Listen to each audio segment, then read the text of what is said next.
Коцijas го оспорува избирачкиот список. Во интервју за грчката национална телевизија Ерата, тој вели дека 200.000 се мртви, 450.000 граѓани се одселени, а Македонија го немала исчистено избирачкиот список скоро 20 години.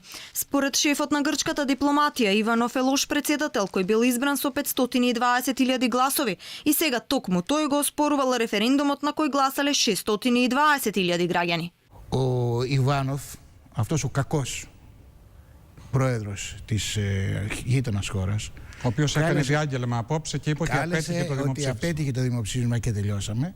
Έχει εκλεγεί ως πρόεδρος της χώρας με 520.000 ψήφους. Και μάλιστα στο παρελθόν είχε εκλεγεί και με 439.000 ψήφους. Το ναι στο δημοψήφισμα ήταν 620.000. Έχει 200.000 καταλόγους τους εκλογικούς της γείτονας χώρας, είναι νεκροί. Δηλαδή δεν έχει γίνει καθάριση εδώ και 20 χρόνια. Според Преспанскиот договор, втората страна во случајот Македонија немала обврска ниту пак услов да оствари референдум. Сепак според информациите кои пристигнувале од Скопје се очекувало на референдумот да има излезност до 43%, но тоа не обесхрабрило грчката влада. Коцijas вечерва кажа дека веруваат во премиерот Заев и обедуваше грчката јавност дека било многу тешко за една земја да го промени своето име.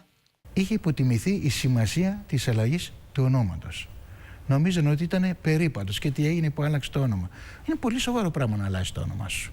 Και είναι πάρα πολύ σοβαρό πράγμα να λες ότι η αλλαγή αυτή είναι έργα όμνες για όλες τις χρήσεις. Διεθνείς, εξωτερικές, διακρατικές δηλαδή, διεθνείς οργανισμοί και το εσωτερικό της χώρας. Και μάλιστα είναι ακόμα πιο σοβαρό. Αυτό αλλαγή ονόματος στον 20ο αιώνα στην Ευρώπη έχει γίνει μόνο μία φορά. Коцijas смета дека и покрај тоа што е многу тешко да се обезбеди двотретинско мнозинство, уставните измени треба да се случат во собранието на Република Македонија. Доколку пропадне процесот за имплементација на договорот за промена на името, соседната земја ја очекувал најлошиот пат. Сите меѓународни фактори кажале дека не постои друга алтернатива. За ставот на коалиционерот на Сириза во грчката влада, Независни Грци и Каменос, кој кажа дека референдумот пропаднал, а договорот не е валиден, Коцijas вели дека тие имале демократска влада и демократски било да се има различни мислења. Дали грчката влада ќе се распадне пред самата ратификација, тој вели: прво ќе помине договорот. Тоа е најважниот чекор сега.